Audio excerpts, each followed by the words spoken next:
Class 8 chapter number 3 coal and petroleum. हम एक एक करके सब कुछ समझेंगे, है ना। सबसे पहले हमने क्या पढ़ा था कि मटेरियल होता है एंड मटेरियल दो टाइप्स के हो सकते हैं। कौन कौन से टाइप्स के हो सकते हैं? पहले चीज़ मैन मेड हो सकता है एंड सेकंड चीज़ नेचुरल हो सकता है। इसको हिंदी में क्या बोलते हैं? प्राकृतिक बोलते हैं एंड मानव निर्मित बोलते हैं। सही बोला। अब देखो, ऐसी चीज़ें हो सकती हैं जो नेचुरल होती हैं, जैसे कि फ्रूट्स और वेजिटेबल। ये हम ऐसा होता है क्या कि हम फ्रूट और वेजिटेबल बना रहे हैं? नो, ये सब हमें डायरेक्टली नेचर देता है। और उसके अलावा अगर हम मैन मेड मटेरियल की बात करें तो वो क्या हो गया? For example chair and desk, pen, कुछ भी आपका जो है, जो मैन खुद बना रहा है, खुद मैन्युफैक्चर कर रहा है, वो क्या हो जाएगा? Man made material. उसके अलावा अब हम आगे बढ़ते हैं तो इसमें नेचुरल मटेरियल को हम डिटेल में समझेंगे। ये पूरा चैप्टर जो है नेचुरल मटेरियल के ऊपर है ना। ये सारा टॉपिक जो है इसमें जितने भी हैं वो सब नेचुरल मटेरियल के ऊपर है। तो नेचुरल मटेरियल हम आगे बढ़ते हैं तो इसमें जैसे कि आप देख सकते हो यहाँ पे चैप्टर में क्या लिखा है? कोल एंड पेट्रोलियम। ये दोनों ही नेचुरल मटेरियल हैं। क्या है? नेचुरल मटेरियल है। तो पेट्रोलियम को पता है आगे जाके उसको प्रोसेस किया जाता है। तो प्रोसेस कौन करता है? मैन करता है। तो प्रोसेस करने के बाद उससे डीजल बन जाता है एंड पेट्रोलियम से पेट्रोल भी बन जाता है। तो ये दोनों चीज़ें क्या कहलाती है? मैन मेड कहलाती हैं। बट बनती किससे हैं? एक नेचुरल प्रोडक्ट से ही बनती हैं, नेचुरल मटेरियल से ही बन पाती हैं। अगर ये नेचुरल मटेरियल प्रेजेंट नहीं होगा तो ये दोनों मैन मेड चीज़ें नहीं बन पाएंगी, है ना। तो जो भी मैन मेड चीज़ें हैं वो एक तरीके से क्या है? नेचुरल प्रोडक्ट्स पे डिपेंडेंट है। सही बोला ना? करेक्ट। तो अब देखो यहाँ पे और भी हम चीज़ें बात कर रहे हैं, जैसे कि एयर, वाटर और सॉइल। ये सब क्या है? नेचुरल रिसोर्सेज हैं। बट एक बार सोच के देखो कि क्या ये आगे जाके एग्जॉस्ट हो जाएंगे? क्या ये आगे जाके एग्जॉस्ट हो जाएंगे? चांसेस हैं एग्जॉस्ट होने के। मतलब सॉइल जो है डिप्लीट हो जाती है, सॉइल इरोजन हो जाता है, तो वो उस जगह से तो सॉइल हट जाती है, उस जगह पे कमी हो जाती है सॉइल की। उसके बाद वाटर की हमें गर्मियों में कभी कभार कमी पड़ जाती है, लोग प्यासे रह जाते हैं, है ना। तो इसका मतलब क्या है कि ये समाप्त हो जाते हैं, एक समय के बाद ये समाप्त हो जाता है। वाटर मतलब हम पेयजल की बात कर रहे हैं फिलहाल। वाटर तो वैसे हमारे पूरी धरती पे बहुत सारा है। पैसिफिक ओशन में कितना सारा वाटर है और इंडियन ओशन में कितना सारा वाटर है। वो सब क्या है? वो वाटर एग्जॉस्ट होने के चांसेस हैं। फिर भी जो पेयजल है उसकी बात कर रहे हैं, ड्रिंक कर सकते हैं जो वाटर, उसकी बात कर रहे हैं। तो वो वाटर एग्जॉस्ट हो सकता है, ऑल्दो हम उसको और भी ज़्यादा क्लीन कर करके यूज़ कर सकते हैं। जो हमारा सॉल्टी वाटर है ओशन का, वो सब हो सकता है, बट वो बहुत ही आगे की बात है। हम सिर्फ अभी नॉर्मल बात करें कि क्या ये चीज़ें एग्जॉस्ट हो सकती हैं। तो अगर हम सनलाइट की बात करें तो ये हमारे पास लिमिटलेस है। उसके अलावा एयर भी हमारे पास बहुत ज़्यादा अमाउंट ऑफ एयर है और वाटर भी हमारे पास बहुत ज़्यादा अमाउंट में प्रेजेंट है।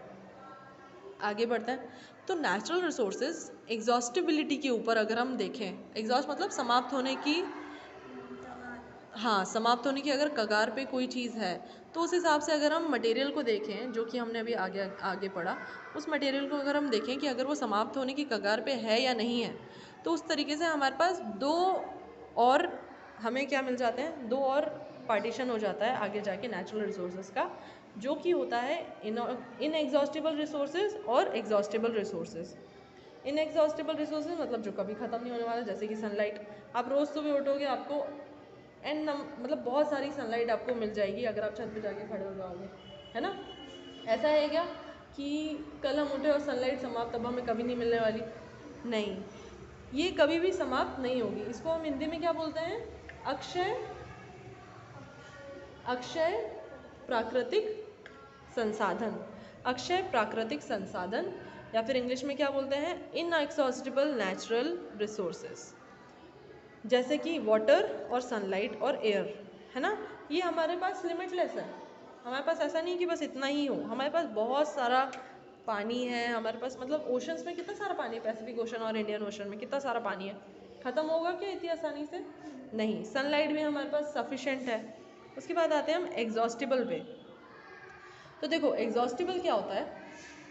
ऐसा नेचुरल रिसोर्स जो कि समय आने पर ख़त्म हो जाएगा।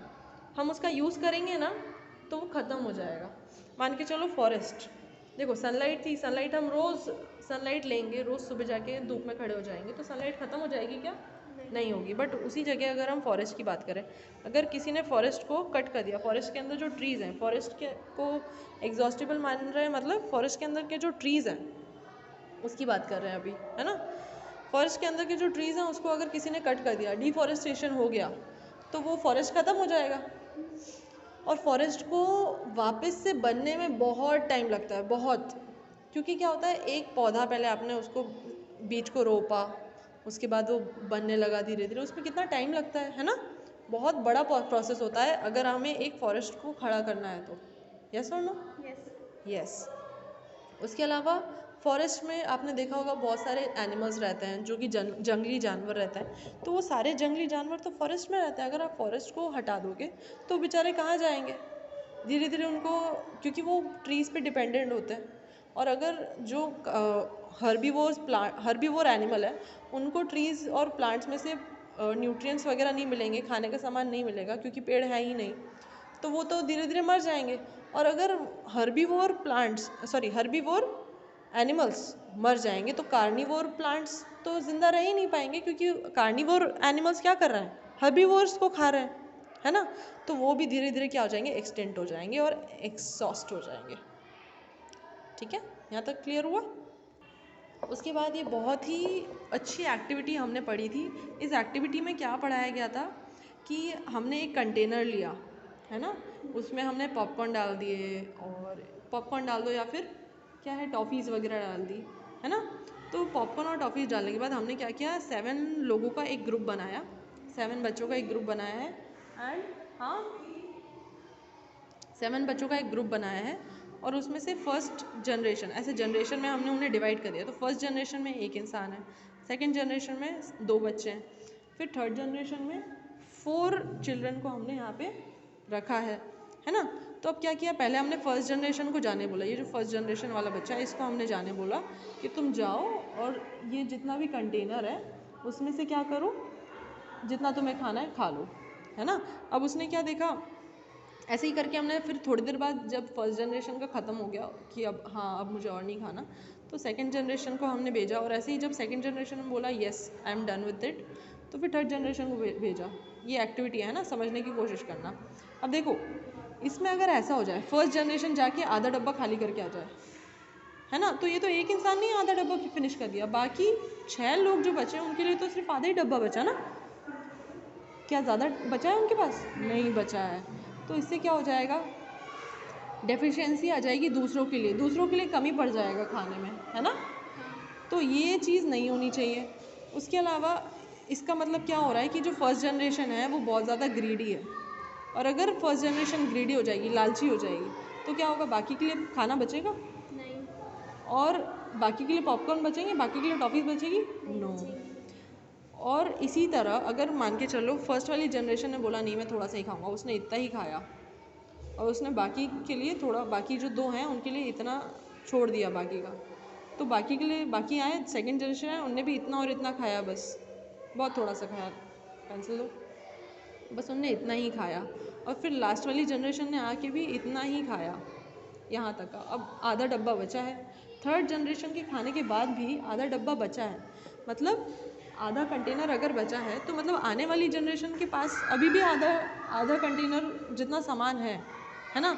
अगर ये 3 जनरेशन सोचें कि हाँ अब ये हम पूरा डब्बा हमारा है और वो यहीं के यहीं से ख़त्म कर दे, तो क्या आने वाली जनरेशन को ये खाना मिल पाएगा? नहीं। क्या पॉपकॉर्न मिल पाएंगे? नहीं मिल पाएंगे। यस और नो?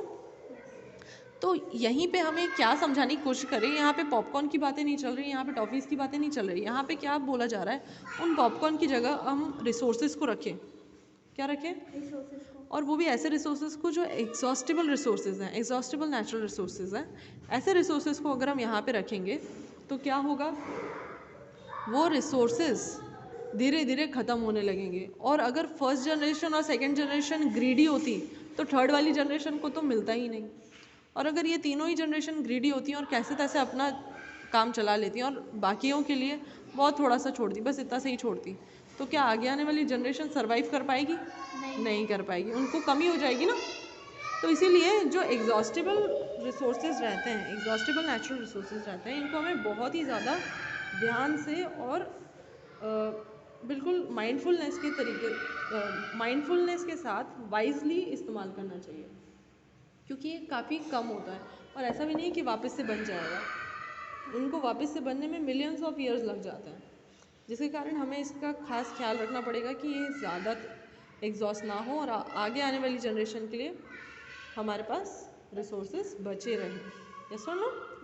समझ में आया यहाँ तक, है ना? अब आते हैं हम आगे। यहाँ तक क्लियर हो गया ना?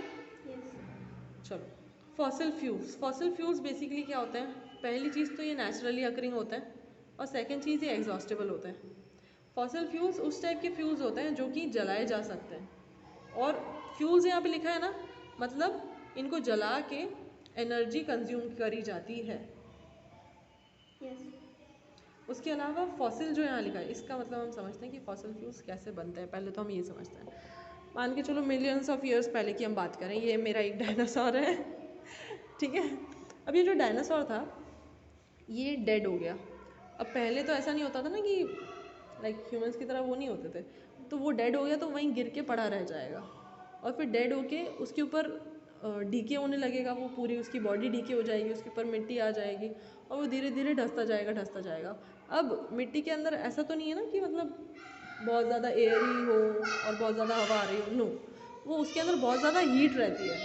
जब वो ऐसे सॉइल के अंदर चला जाएगा ना, तो उसकी हीट, उसके आसपास का हीट जो है बढ़ने लगेगा, उसके आसपास का प्रेशर बढ़ने लगेगा, बिकॉज और सॉइल उसके ऊपर इकट्ठा होते जा रही है, जिसके कारण ये जो हीट और प्रेशर है ये बढ़ जाएगा, जिसके कारण धीरे धीरे मिलियंस ऑफ ईयर्स के बाद, ऐसा नहीं कि तुरंत वो फॉसिल फ्यूल्स में कन्वर्ट हो गया वो डायनासोर मरने के बाद, नो, उसमें मिलियंस ऑफ ईयर्स का प्रोसेस लगता है, और उसके बाद जाके because of heat and pressure, rise in heat and pressure and temperature, क्या होता है, फॉसिल फ्यूल्स में डेड डीकेस जो रहते हैं वो कन्वर्ट हो जाते हैं, ठीक है। और अब हम आते हैं नेक्स्ट वाले टॉपिक पे। नेक्स्ट वाला टॉपिक क्या है? कोल बेसिकली क्या होता है? हार्ड एज स्टोन होता है, कड़क होता है और ब्लैक होता है। एंड क्या होता है, इन इंडिया कोल को थर्मल एनर्जी पावर प्लांट के थ्रू, कोल को, मैं फिर से रिपीट कर रही हूँ, बहुत इंपॉर्टेंट पॉइंट है, क्या है, कोल को थर्मल एनर्जी, लिख देते हैं यहाँ पे,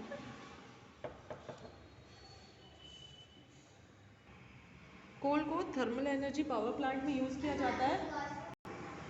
कोल को थर्मल एनर्जी पावर प्लांट में यूज़ किया जाता है, एंड वहाँ पे क्या होता है, इलेक्ट्रिसिटी प्रोड्यूस होती है with the help of coal. उसको कंबशन किया जाता है, कोल का कंबशन किया जाता है, and with the help of it electricity produce होती है। ओके, अब आते हैं हम कोल की स्टोरी पे। ये बहुत लंबा सा टॉपिक है, इसको मैं जल्दी जल्दी कंप्लीट करने की कोशिश करूँगी। स्टोरी ऑफ कोल, ये कैसे बता रहे हैं कि स्टोरी ऑफ कोल, क्या कि कोल कैसे प्रोड्यूस होता था, कैसे बना कोल, इसके बारे में हम पूरा समझेंगे। पहली चीज़ तो, पहले क्या होता था, बहुत सारे पेड़ पौधे हुआ करते थे। लाइक अभी हम क्या देखते हैं, बिल्डिंग्स देखते हैं हर जगह, और थोड़े बहुत पेड़ पौधे देखते हैं और सीमेंटेड रोड्स देखते हैं, बट पहले ऐसा कुछ नहीं हुआ करता था ना। घर होते थे किसी के, नहीं कुछ नहीं हुआ करता था, सिर्फ पेड़ पौधे और जंगल ही जंगल और जंगल ही जंगल हुआ करते थे। तो क्या हुआ, ऐसा बताया जा रहा है आपकी बुक में कि फ्लड्स आए, फ्लड्स मतलब बाढ़, हाँ बाढ़। तो वो जो बाढ़ आई उसके कारण क्या हुआ, वो जो पेड़ हैं ऐसे टेढ़े हो गए, टेढ़े मतलब गिर गए, है ना, गिर गए, क्योंकि बाढ़ बहुत फोर्स के साथ आई। तो अब गिरने के बाद क्या होता है, वो डेड हो जाते हैं, क्योंकि वो उखड़ जाते हैं, अपनी रूट से उखड़ जाते हैं एक बार जब प्लांट्स और ट्रीज, तो वो डेड हो जाते हैं, और फिर वो वापस से क्या होता है, वापस से खड़े नहीं हो पाते अपने आप, है ना, और वहाँ पे कोई है भी नहीं जो उनका ध्यान रखे, और वो एक बार उखड़ गए ना तो उखड़ गए, फिर वो ख़राब हो जाता है और डेड हो जाते हैं। तो ऐसे वो गिर गए। अब इसके ऊपर क्या हुआ, इसके ऊपर से मिट्टी और सॉइल वगैरह जो भी है वो ऐसे सेडिमेंट होने लगी, मतलब बैठने लगी उसके ऊपर, और ये धीरे धीरे क्या होने लगा, अंदर की तरफ जाता जा रहा है, और ऊपर से सॉइल क्या होते जा रही है, ऊपर से सेटल होती जा रही है इसके ऊपर। यस और नो? समझ में आ रहा है ये कैसे हो रहा है?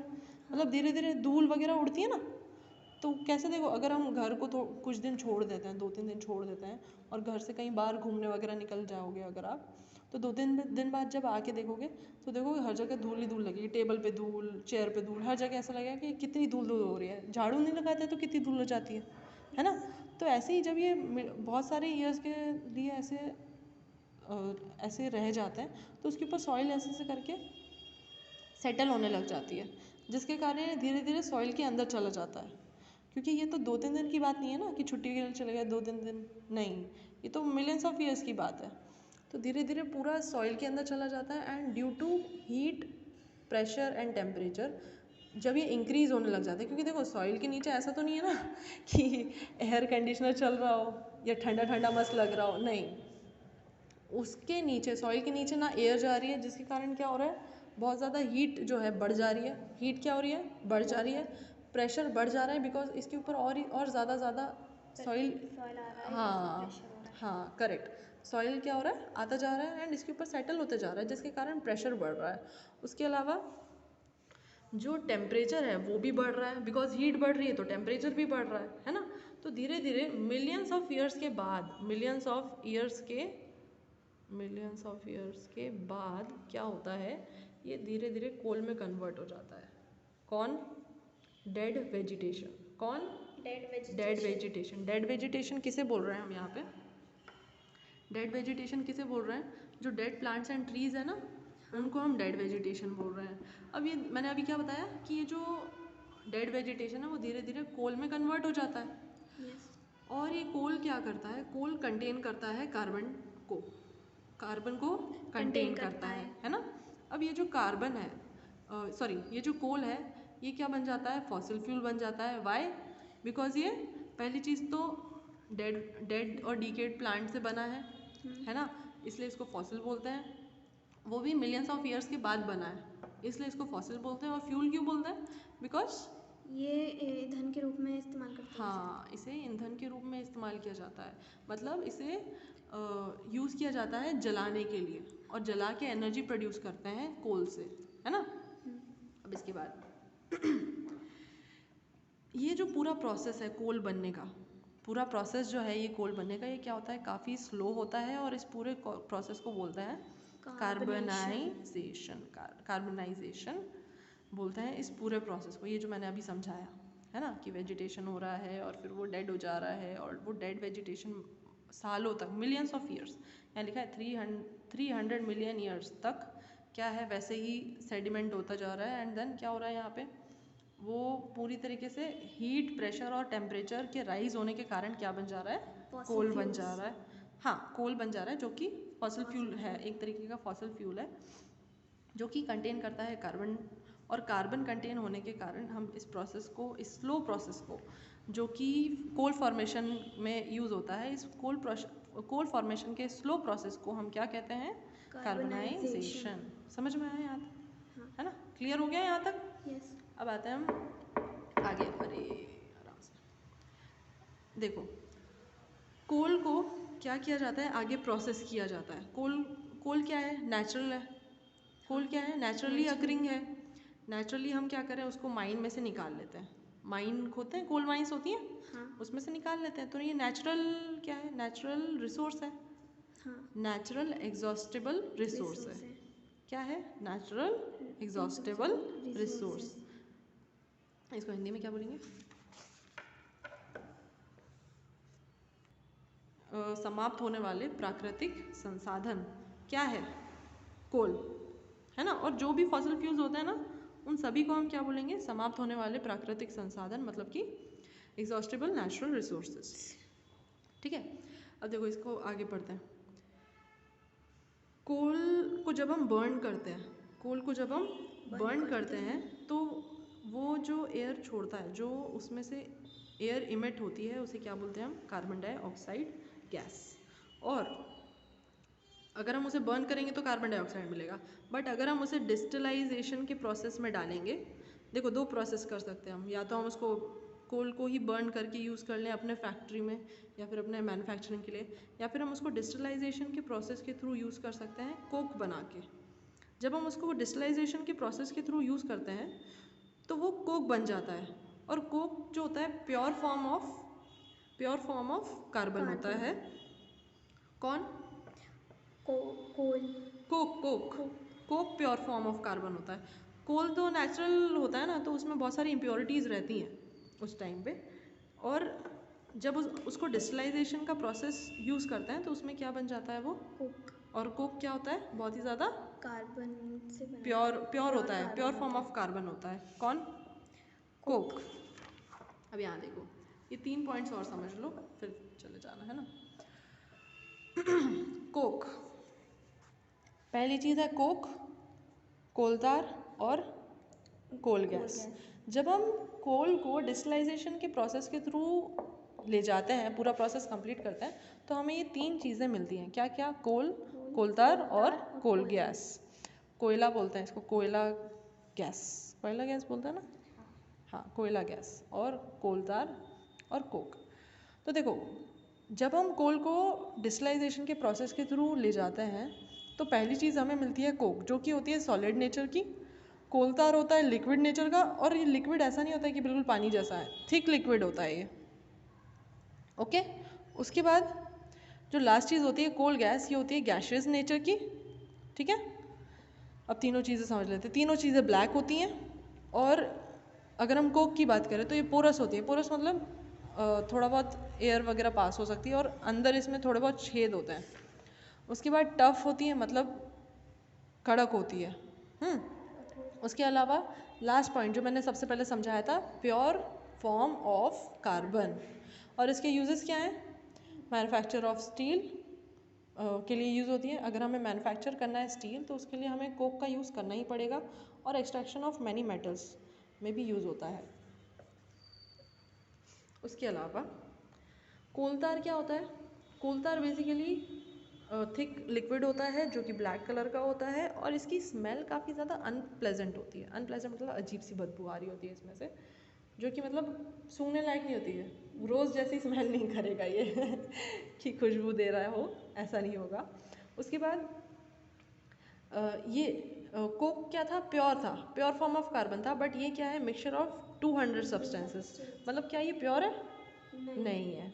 ठीक है, उसके बाद यूजेस क्या है कोलतार के?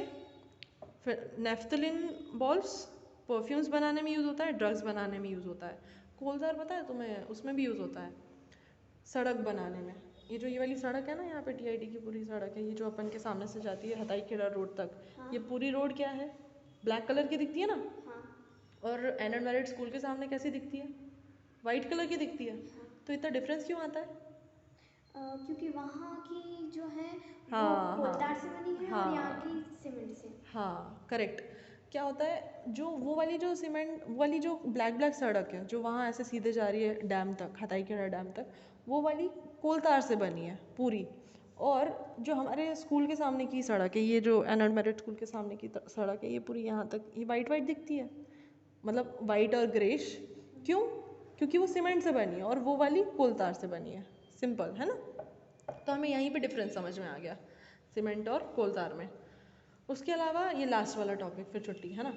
कोल गैस। कोल गैस क्या होता है? जब हम कोल को बर्न करते हैं और उसको कोक बनाने के लिए जब हम बर्न करते हैं, डिस्टिलाइजेशन प्रोसेस में जब करते हैं ना, बर्न उसको करते हैं जब डिस्टिलाइजेशन प्रोसेस में, तो जो गैस निकल रही होती है, जो फ्यूम्स निकल रहे होते हैं, वो क्या होते हैं? वो कोल गैस होता है। उसके बाद उसका यूज़ क्या होता है? इंडस्ट्रियल यूज़ एज फ्यूल, मतलब इसको जलाने के लिए यूज़ करते हैं। लाइक कुछ भी जलाना होता है ना, जलाना मतलब कंबशन करना। कोल गैस का कंबशन होता है इंडस्ट्रीज़ में, और उसको एज अ फ्यूल वहाँ पे यूज़ किया जाता है। क्लियर हुआ यहाँ तक? चलो।